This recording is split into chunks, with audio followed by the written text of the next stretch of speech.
Hi friends, ఈరోజు మీకు చూపించబోయే రెసిపీ సొరచేప కూర. ముందుగా ఈ సొరచేపను పెద్ద ముక్కలుగా కట్ చేసుకోవాలి. ఇలా కట్ చేసిన ముక్కలను ఒక గిన్నెలోకి తీసుకుని శుభ్రంగా కడగాలి. ఇప్పుడు స్టవ్ వెలిగించి గిన్నె పెట్టి అందులో కొంచెం వాటర్ పోయాలి. చేప ముక్కలు మునిగేంత వరకు నీళ్లు పోసుకుంటే సరిపోతుందండి. ఈ చేప తొందరగానే ఉడికిపోతుందండి. చేప ముక్కలు ఉడికిందో లేదో తెలుసుకోవడానికి ఒక చేపను తీసుకుని దాన్ని ఇలా వీడియోలో చూపిస్తున్నట్టుగా పుల్లతో గుచ్చి చూడాలండి. మెత్తగా ఉంటే ఉడికిపోయినట్లే, గట్టిగా ఉంటే మాత్రం మరికొంతసేపు ఉడికించుకోవాలి. ఇది మెత్తగానే ఉంది, ఉడికిపోయిందండి. దీన్ని ఒక గిన్నెలోకి తీసుకుందాం.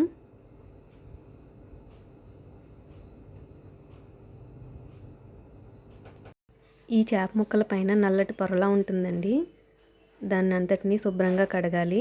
ఇలా అన్ని చేప ముక్కలను కడిగి ఒక గిన్నెలోకి తీసుకోవాలి. వాటర్ లేకుండా చూసుకోవాలండి. సొరచేపకు కావలసినవి 3 ఉల్లిపాయలు, 8 పచ్చిమిరపకాయలు. వీటిని ఇలా చిన్న ముక్కలుగా కట్ చేసుకోవాలి. ఇప్పుడు స్టవ్ వెలిగించి స్టవ్ మీద గిన్నె పెట్టి 3 టేబుల్ స్పూన్స్ ఆయిల్ వేసుకోవాలి. దీనిలో ఉల్లిపాయ ముక్కలు, పచ్చిమిర్చి ముక్కలు వేసుకుని బాగా ఫ్రై చేసుకోవాలండి. ఈ ఉల్లిపాయ ముక్కలను ఇలా బాగా ఫ్రై చేసుకోవాలండి.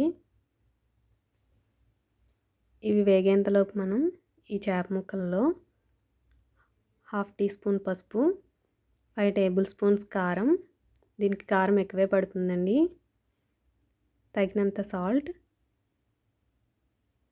2 table spoons garam masala powder, 2 table spoons అల్లం వెల్లుల్లి పేస్ట్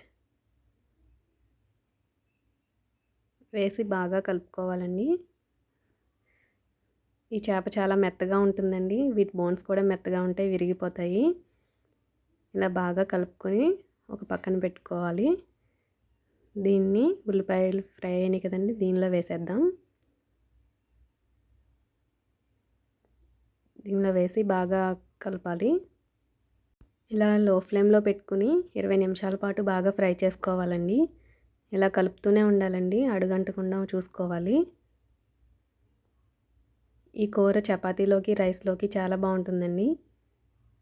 చిన్నపిల్లలు కూడా ఇష్టంగా తింటారు. మీరు కూడా ట్రై చేసి చూడండి. ఇప్పుడు బాగా ఫ్రై అయింది కదండి. ఇప్పుడు కొత్తిమీర చల్లుకుందాం.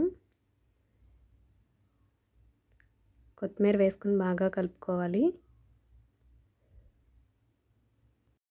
సొరచేప కూర చాలా బాగుంటుందండి. మీరు కూడా ట్రై చేసి చూడండి. ఇప్పుడు ఈ కూరని ఒక బౌల్లోకి తీసుకుందాం. ఎంతో టేస్టీగా ఉండే సొరచేప కూర రెడీ అయిపోయిందండి. నచ్చితే లైక్ చేయండి, కామెంట్ చేయండి.